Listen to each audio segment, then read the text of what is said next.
وہ گناہ جن کی آپ کو عادت ہے, جسے آپ ڈیلی بیسس پہ کرتے ہو, جسے آپ چھوڑنے کی بار بار کوشش کرتے ہو لیکن بار بار گر جاتے ہو, اسے چھوڑنا ہے.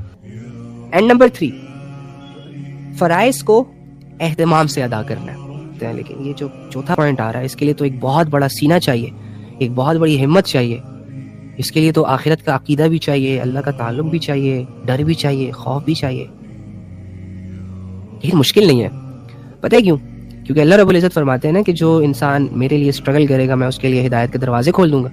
سو ایسے ہی اگر آپ اسٹرگل کریں گے تو اللہ آپ کے مددگار بن جائیں گے, اور جب اللہ آپ کا مددگار بن گیا تو پھر تو آپ کے لیے امپاسبل بھی پاسبل ہے. تو چوتھا پوائنٹ یہ ہے,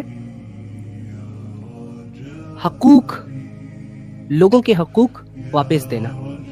جو حقوق آپ نے دبائے ہوئے ہیں, جو حقوق آپ پر لازم ہیں, انہیں واپس دینا. اگر آپ نے کسی سے قرض لیا ہوا ہے اور آپ اس سٹیج پر ہے کہ وہ قرض ادا کر سکتے ہیں, تو میری جان جلد سے جلد وہ قرض لوٹا دو. اگر آپ کے پاس وہ موقع مل چکا ہے کہ آپ اس قرض کو لوٹا سکتے ہو تو فوراً سے لوٹا دو. کیونکہ جب آپ مر جاؤ گے نا تو مولوی صاحب نے صرف ایک ہی اعلان کرنا ہے, اتنا ہی کہنا ہے, بھائی مر گیا, اب کچھ کر نہیں سکتا, کسی سے بات نہیں کر سکتا, ہمیں بھی نہیں پتا اس کے معاملات, تو اگر کسی سے اس نے کچھ لین دین کیا ہو تو وہ معاف کر دے. اب وہ بات کتنے لوگوں تک جائے گی؟ اور یہ تو پوری دنیا میں گھومتا رہا ہے. یہ تو ایک جگہ سے دوسری جگہ ادھر لوگوں سے ملا, پھر تیسری جگہ ادھر لوگوں سے ملا, تو اس کے تو معاملات بہت زیادہ پھیلے ہوئے تھے.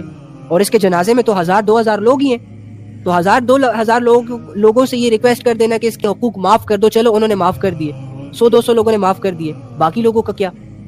وہ تو کسی کو پتہ ہی نہیں ہے. تو آپ پر جس کا بھی حق ہے نا, مالی جانی, لوٹا دیں, جیتے جی لوٹا دیں. کسی سے قرض لیا ہوا ہے, اب قرض واپس کر دیں. کسی کے پیسے آپ پر, واپس کر دیں. کسی کی غیبت کی ہوئی ہے, حقوق یہ ہے کہ جا کے اس سے معافی مانگ لو. ٹھیک ہے, وہ خوش ہوگا, اس کا دل خوش ہوگا, آپ کے لیے اس کے دل میں محبت بڑھے گی. Okay fine. تو حقوق واپس دینا. کسی کی زمین جائیداد ہڑپی ہوئی ہے تم نے, اللہ کے بندے مر جاؤ گے تم بھی نہیں لے کر جاؤ گے. وہ لوگ اس زمین جائیداد کے بغیر بھی سروائیو کر لیں گے. ہاں تھوڑا مشکل سے کریں گے کیونکہ, اور تھوڑا روتے روتے کریں گے کیونکہ انہوں نے ایک اچھی خاصی دولت گنوائی ہے, لیکن تمہیں بھی کوئی اتنا بڑا فائدہ نہیں ہونے والا. تم جب تک زندہ ہو تبھی تک کہو گے کہ میں نے فلانے سے زمین ہتھیا لی, میں نے یہ کر لیا وہ کر لیا, لیکن تم نے بھی مرنا ہے. اوکے, تو اسے واپس کرو یار. کیوں اپنے آخرت کے لیے اتنا بوجھ اکٹھا کر رہے ہو جو اٹھا نہ سکو گے؟ حقوق واپس دینا اور حقوق ادا بھی کرنا. ماں باپ کے حقوق ادا کرنا, اگر ماں باپ ہو تو بچوں کے حقوق ادا کرنا.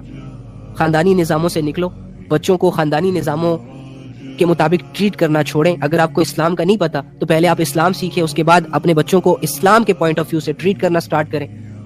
میرے خاندان میں ایسا ہوتا ہے, میری فیملی میں یہ چیز ہے, میری فیملی میں وہ چیز ہے. بھاڑ میں جائیں ہماری ساری فیملیاں, اور فیملی کے وہ رواج اور وہ کلچر, وہ فیصلے اور وہ تہذیب جو اسلام سے ٹکرائے. ہم یہاں اسلام پر چلنے آئے ہیں, خاندان پہ چلنے نہیں آئے. اوکے, تو بہت سارے ایسے ماں باپ ہوتے ہیں جو اپنے بچوں کو irrelevant چیزوں کے لیے اکساتے ہیں. ٹھیک ہے, تو ماں باپ سے بھی پوچھا جائے گا. اور بہت سارے بچے ایسے بھی ہوتے ہیں کہ ماں باپ اسے دین کے پوائنٹ آف ویو سے سمجھا رہے ہوتے ہیں, لیکن وہ دنیا دار ہوتے ہیں, وہ دنیا کی طرف اٹریکٹ ہو رہے ہوتے ہیں, پھر یہ نہیں سنتے. تو تم لوگ بھی اپنی اکڑ ختم کرو, انسان کے بچے بنو, ماں باپ کا احسان اپنے سامنے رکھو. جو ماں باپ سے, باپ جنت کا دروازہ ہے. اب جو اتھارٹی تمہارے پاس ہے, چاہے تو اس دروازے کو توڑ دو یا چاہے اس دروازے کو سنبھال کے رکھو. ماں کے پاؤں کے تلے جنت ہے, یعنی اگر ماں راضی ہوگی تو تمہارے لیے جنت کے راستے آسان ہو جائیں گے. ماں باپ کی خدمت اللہ رب العزت کا ایک بہت بڑا حکم ہے. تو یہ ساری چیزیں. اوکے, تو حقوق ادا کر. اس طرح بہن بھائیوں کے بھی حقوق ہوتے ہیں. یہ ہم جو بہن بھائیوں میں ایک دوسرے کو گالیاں دے رہے ہوتے ہیں, یہ ایک دوسرے جو کام نہیں آ رہے ہوتے ہیں, بہنیں جو آپس میں لڑ رہی ہوتی ہیں چھوٹی چھوٹی چیزوں پر, یہ ختم کریں. یہ کیا بچوں کی طرح زندگی گزار رہے ہیں آپ لوگ؟ محبت کے ساتھ ایک دوسرے سے پیش آئیں. اگر آپ سے ایک بہن بڑی ہے اور آپ چھوٹی ہیں تو خوشی خوشی اس کی خدمت کریں. اسے کہیں کہ جی سسٹر میں آپ کی کیا ہیلپ کر سکتی ہوں, مجھے دے میں یہ کام کر لیتی ہوں, آپ بیٹھے آپ ریسٹ کریں. بھائیوں کی, اگر بھائی جو ہے وہ آپ سے بڑے ہیں تو ان کی خدمت کریں, ان سے پوچھیں. ایک اچھا معاشرہ کریٹ کریں یار. اینی ہاؤ یہ بہت لمبا ٹاپک ہو جائے گا. تو حقوق واپس دینا اور حقوق ادا کرنا, یہ پوائنٹ نمبر 4 ہے. تھک گیا. سمجھ تو آ رہی ہے نا آپ لوگوں کو؟ یوٹیوب والے بڑے تگڑے لوگ ہیں, ٹس سے مس نہیں ہو رہے. انسٹاگرام والے سلو ہیں. اچھا, 5واں پوائنٹ ہے روزانہ قرآن سے کچھ نہ کچھ سیکھنا. کچھ نہ کچھ سیکھنا. قرآن 23 سالوں میں اترا ہے. اللہ رب العزت کی طرف سے آپ پر کوئی قید نہیں ہے, کوئی شرط نہیں ہے, کوئی فرض نہیں ہے کہ آپ 2 دنوں میں قرآن حفظ کر لیں، 2 دنوں میں قرآن رٹ لیں، 2 دنوں میں قرآن کے مطابق اپنی زندگی کو گزاریں. نہیں، بلکہ اللہ یہ چاہتا ہے کہ تم قرآن کے ساتھ اپنی پوری زندگی جوڑ دو. جب تک تمہاری زندگی میں سانسیں چل رہی ہیں، تم آہستہ آہستہ تھوڑا تھوڑا کر کے قرآن سیکھتے جاؤ، پڑھتے جاؤ، عمل کرتے جاؤ. And that's it. پھر چاہے تم ایک سپارے پر عمل کرو، پھر چاہے تم اور کرتے کرتے تمہارے پاس ٹائم پیریڈ ختم ہو جائے، تم مر جاؤ، تو اللہ رب العزت تمہیں تمہاری نیت کے مطابق اٹھائیں گے. کیونکہ تمہاری نیت تو یہی ہے نا کہ میں نے سارے قرآن پر عمل کرنا ہے، قرآن کے سارے حکموں کو ماننا ہے. تو لیکن تم اسٹرگل کے میدان میں ہو نا. تو اسٹرگل کے میدان میں جب کوئی گرتا ہے نا تو اسے بہت پیار سے اٹھایا جاتا ہے، اسے ڈانٹ ڈپٹ کر کے نہیں اٹھایا جاتا. اوکے، تو آپ لوگوں نے کیا کرنا ہے کہ تھوڑا تھوڑا قرآن شروع کر لینا ہے. یا یقین کریں جو اللہ رب العزت کی ذات ہمیں نظر نہیں آ رہی اور جو اللہ رب العزت سے جو ہمارا کنیکشن بہت ویک ہو چکا ہے نا، اٹس جسٹ بیکاز آف کہ ہمیں سمجھ ہی نہیں آ رہی، ہمیں پتہ ہی نہیں ہے کہ اللہ رب العزت نے ہم سے کیا بات کی ہے. اب مجھے ایک بات بتائیں، ایک بندے سے آپ کا تعلق ہی نہ ہو، ایک بندے سے کبھی آپ کی بات ہی نہ ہو، کبھی فیس ٹو فیس ملاقات ہی نہ ہو، تو آپ کے دل میں کبھی بھی اس کے لیے کوئی ویلیوز نہیں بن پائے گی. اگر کوئی آپ کو کہے کہ فلانا بندہ کہہ رہا ہے کہ آپ یہ کرو، آپ کہو کہ کون، میں تو جانتا ہی نہیں ہوں، میں کیوں کروں، تمہیں کہا ہے تم کرو، یہ والا مزاج آتا ہے نا.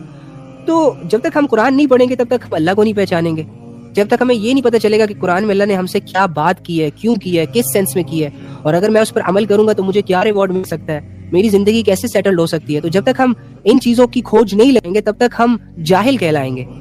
اور جاہل عمل کے میدان میں بہت سست ہوتا ہے یا بالکل نہ ہونے کے برابر ہوتا ہے. تو قرآن کو سیکھنا سٹارٹ کر دیں. روزانہ کی ڈیلی بیسس پہ اگر آپ ایک آیت بھی سیکھ لیتے ہیں نا، یہ بھی آپ کا بہت بڑا کارنامہ ہے.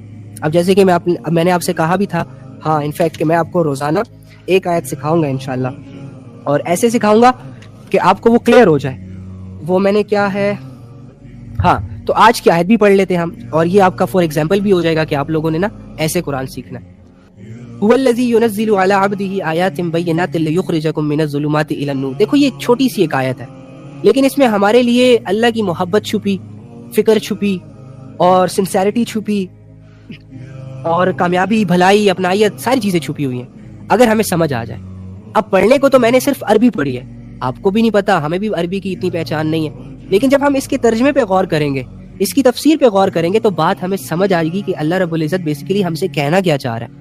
ٹھیک ہے، اور وہ کیا ہے کہ وہ اللہ ہی ہے جو انسانوں پر کھلی کھلی آیتیں نازل کرتا ہے، قرآن کی آیتیں. کیوں، اس کی کاز کیا ہے، اس کا ریزن کیا ہے؟ تاکہ انہیں اندھیروں سے نکال کر روشنیوں میں لائے. تو مجھے بتاؤ، کیا تم اندھیروں سے نکلنا نہیں چاہتے؟ کیا تم گناہوں کو چھوڑنا نہیں چاہتے؟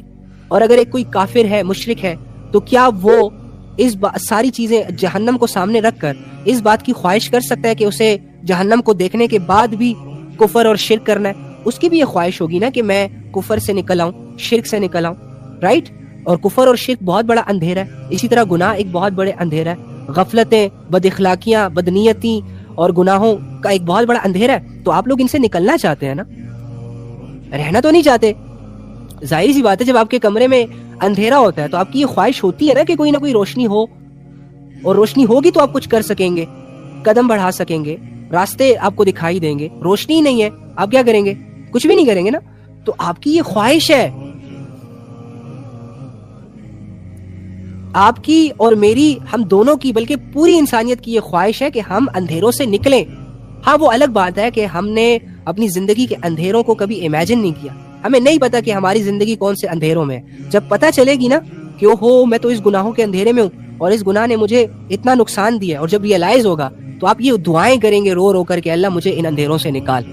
ایک گناہ جب حد سے بڑھتا ہے نا، جب وہ عادت کو بھی کراس کر جاتا ہے، جب اس گناہ کی لذتیں ملنا انسان کو بند ہو جاتی ہے، جب وہ ایڈک ہو جاتا ہے، تو وہ گناہ انسان کو پاگل کر دیتا ہے. ٹھیک ہے، تو اسی طرح تو اللہ فرما رہا ہے کہ میں ہی ہوں جو اندھیروں سے نکال کر تم لوگوں کو روشنیوں میں لاؤں گا، اور اس کے لیے میں نے یہ آیتیں نازل کی ہیں. وہ باتیں پڑھو جو میں نے تم تک پہنچائی ہیں، وہ آیتیں پڑھو جو میں نے تم تک پہنچائی ہے، تم اندھیروں سے نکل آؤ گے. اب یہ دیکھو قرآن کی ایک آیت نے ہماری میچورٹی کو کون سا لیول دے دیا، کتنے اچھے طریقے سے ہمیں سینسیبل بنا دیا، کتنے اچھے طریقے سے ہمیں ایک راستہ دکھا دیا، ایک وے بتا دیا کہ ہاں یار اگر ہم قرآن کی آیتوں کو سمجھیں گے، پڑھیں گے، سیکھیں گے، عمل کریں گے، یقین کریں گے تو ہماری زندگی بدل سکتی ہے. تو دیکھو قرآن تو آج بھی انسان کو بدلنے کے لیے تیار ہے. انسان اتنا بگڑ چکا ہے کہ اب وہ قرآن سے اٹیچ نہیں ہو پا رہا، کیونکہ شیطان جانتا ہے کہ جو بندہ قرآن سے جڑ گیا وہ بندہ اللہ سے جڑ گیا.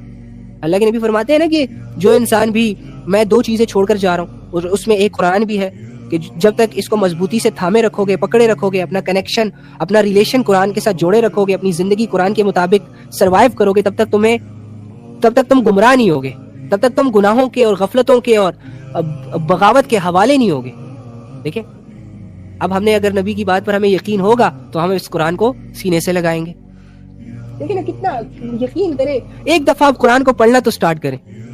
میں نے نا ایک ایگزامپل دیتا ہوں, میں نے یہ قرآن پڑھنا سٹارٹ کیا تھا اور یہ ختم ہو گیا. میں نے جب اسے پورا پڑھا نا تو واللہ میرا جو طلب تھا نا, میرے اندر نا یہ سوچ نہیں پیدا ہوئی کہ اب میں نے قرآن ختم کر لیا, اب تو میں نے ساری تفسیر پڑھ لی ہے الحمدللہ, تو مجھے بہت ساری چیزیں پتہ چل گئی. نہیں, میرے اندر کی جو ڈیزائرز تھی اور جو ہرس تھی وہ بڑی. اس وجہ سے پھر میں نے دیکھو کتنی قرآن, میں ایک تفسیر بھی لیا, ایک یہ تفسیر ہے, ایک وہ تفسیر ہے. اور یہ کیا میں کوئی انوکھا بندہ ہوں, میں کوئی آسمان سے اترا ہوں؟ آپ ہی کی طرح 2-4 سال پہلے میری زندگی تھی بغاوتوں میں, غفلتوں میں, لیکن میں نے الحمدللہ اللہ کی اس آیت پر اسٹرانگ نگاہوں سے نظریں ڈالی اور اس پر عمل کرنے کی نیت رکھی اور اللہ سے دعائیں مانگی. تو اللہ رب العزت نے, ٹھیک ہے میں گنہگار, میں بدکار, وہ جو بھی ہے وہ میرا اور اللہ کا معاملہ ہے, لیکن اللہ رب العزت نے شعور بھی تو دیا. اللہ رب العزت نے دنیا کو اس کی حقیقت کی نگاہوں سے دیکھنے کی صلاحیت بھی تو دی. اب اگر کوئی انسان یہ محنت کرے گا اور وہ اس چیز کو اویل نہ کرے تو یہ ہو ہی نہیں سکتا.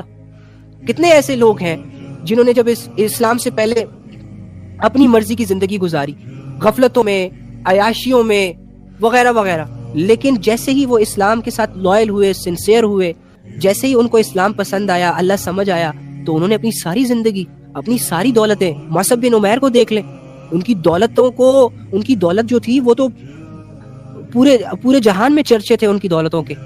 ایک لائف سٹائل تھا ان کا شاہانہ, لیکن جب اسلام میں آئے ایٹ دی اینڈ ساری چیزیں چھوڑنی پڑی. اینی ہاؤ, تو یہ چیزیں ہیں. تو قرآن کو 5واں پوائنٹ کیا ہے؟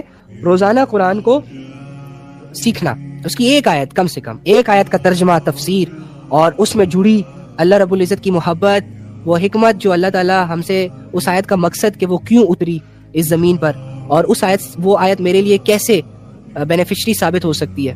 تو یہ چیزیں آئی تھنک یہ 5 پوائنٹ آج کے لیے کافی ہیں. تو کیونکہ مجھے نہیں لگتا کہ میں آگے کنٹینیو کر پاؤں گا, طلب بھی ہے, آپ کو بتانا بھی چاہ رہا ہوں. تو یہ 5 پوائنٹس کی نا ہم ریویژن کر لیتے ہیں. نمبر 1, سارا دن وضو میں رہنا. کیوں وضو میں رہنا؟ تاکہ آپ کا دل عبادات کی طرف مائل ہوتا رہے, آپ ریڈی رہیں. جب آپ ریڈی ہوں گے نا, ایک انسان, دیکھو میری بات سنو, ہم آپس کی مثال لیتے ہیں. اب جب ہم تیار ہو کے بیٹھتے ہیں نا, تو کوئی بھی اگر باہر سے کوئی فرینڈ آ کے کوئی میسج کرتا ہے یا کوئی بھی کہتا ہے, صرف اتنا کہتا ہے کہ چلو گے میرے ساتھ, تو ہم آگے سے کہتے ہیں ہاں چلو. لیکن جب ہم تیار نہیں ہوتے, ہمارے کپڑے گندے ہوتے ہیں اور ہماری کہیں جانے کی نیت نہیں ہوتی, تو ہم کیا کرتے ہیں, نہیں یار میں نہیں جا رہا. سمجھ رہے؟ تو اگر آپ وضو میں رہیں گے نا, تو وضو جو ہے وہ عبادت کے لیے انسان کو تیار کرتی ہے. تو وضو میں رہنا سارا دن, جب بھی وضو ٹوٹے فوراً وضو کر لیں, اوکے, اور ہر نماز کے لیے وضو تازہ بھی کریں. اسٹرگل ہے نا, اسٹرگل کرنی ہے تھوڑی سی, شروع میں یہ ساری چیزیں کرنی ہے, پھر بعد میں انشاءاللہ آسانیاں, آپ کو حکمت اور بصیرت خود ہی سب کچھ سکھا دے گی. نمبر 2, وہ گناہ جن کی آپ کو عادت ہے, جو آپ کہتے رہتے ہیں کہ ہم نہیں چھوڑ سکتے, اور ہر انسان کے گناہ ڈیفرنٹ ہوتے ہیں, ٹھیک ہے, وہ چھوڑنا. نمبر 3, فرائض کو اہتمام سے ادا کرنا. جو چیزیں اللہ کی طرف سے ایک مسلمان پر, ایک کلمہ گو انسان پر فرض ہے, اس کو اہتمام سے, محبت سے, پریورٹی سے, سنسیریٹی کے ساتھ, دھیان کے ساتھ ادا کرنے کی کوشش کرنی ہے. ٹھیک ہے, کوشش کرنی ہے, مطلب یہ نہیں کہ اب تم لوگ ایک ہی دن میں ولی اللہ بن جاؤ, اور اگر نہ بن پائے تو تم لوگ ڈسٹرب ہو جاؤ, سٹریس ہو جاؤ. نہیں, کوئی مسئلہ نہیں. کوشش میں جب ایک بچہ چلنا سیکھ رہا ہوتا ہے نا, تو وہ بار بار گرتا ہے, اسے بار بار اٹھایا جاتا ہے. تو ہم نے کوشش کے دور کو نا ایسے ہی ٹریٹ کرنا ہے کہ ایک چیز ہے وہ میرے اندر کمی کوتاہی کے لیول پر ہے, ایک چیز ہے جو مینج نہیں ہے, ایک چیز ہے جو ڈسٹرب ہے, اب اس کو فل کرنے کے لیے مجھے کوشش کرنی ہوگی. اور کوشش کبھی کامیاب ہوگی, کبھی ناکام ہوگی, کبھی میں دوڑوں گا, کبھی میں چلوں گا, کبھی میں گروں گا. سو ان ساری سچویشنز کو سامنے رکھ کر ہم نے فرائض کو اہتمام سے ادا کرنے کی کوشش کرنی ہے. اوکے, نماز میں کیسے کنسنٹریشن بحال ہوتی ہے وہ انشاءاللہ پھر کبھی. نمبر 4, حقوق واپس دینا.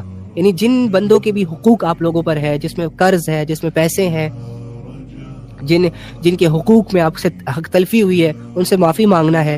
کسی کو دھوکہ دیا ہو, کسی کی زمین جائیداد ہڑپ کی ہو, کسی کے ساتھ فراڈ کیا ہو, اس کو سواریں جیتے جی. مرنے کے بعد کوئی معاف نہیں کرتا, بھول جاتے ہیں, اور ایسے اعمال جو گلے پڑ جائیں پھر اس کی خلاصی بڑی مشکل ہوتی ہے.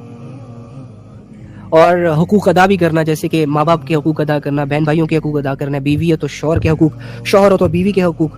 اچھا ویسے بیویوں کے حقوق پر تو بہت سارے لوگ بات کرتے ہیں، اکثر کلپس بھی ہمارے سامنے آ جاتے ہیں، لیکن شوہروں کے حقوق پر بہت کم بات ہوتی ہے. تو شوہر، مردوں کو یہ چاہیے، لڑکوں کو یہ چاہیے کہ وہ شوہروں کے حقوق کو پڑھیں، کیونکہ شوہر کے حقوق جو ہیں وہ آئی تھنک کہ بیوی کے حقوق سے بہت زیادہ ہے. اور شوہر اگر بیوی کو اپنے حق دینے لگ جائے تو یقین کریں کہ ہمارا جو معاشرہ ہے وہ بہت اچھے طریقے سے سروائیو کر سکے گا. شوہر کمی کوتاہی کرتے ہیں اکثر. اوکے. اور اس کے علاوہ روزانہ قرآن سے کچھ نہ کچھ سیکھنا. ٹھیک ہے، یہ جو لاسٹ پوائنٹ میں نے ابھی ڈسکس کیا تھا. ہاں الحمدللہ، یعنی کہ قرآن کی آیتوں کو سیکھنا، قرآن کی کسی صورت کی تفسیر پڑھ لینا وغیرہ وغیرہ. ٹھیک ہے، تو کوشش کریں گے نا انشاءاللہ. میرا گلا بھی خراب ہے اور الحمدللہ میں نے جو پوائنٹس لکھے تھے رات کو بیٹھ کر، اس میں سے 5 پوائنٹس میں نے آپ لوگوں کو بتا دیے، باقی رہ گئے 6. تو انشاءاللہ ہم اس کو پھر کبھی ڈسکس کریں گے یا کل کریں گے جب پلان بن گیا. ٹھیک ہے، چلیں الحمدللہ.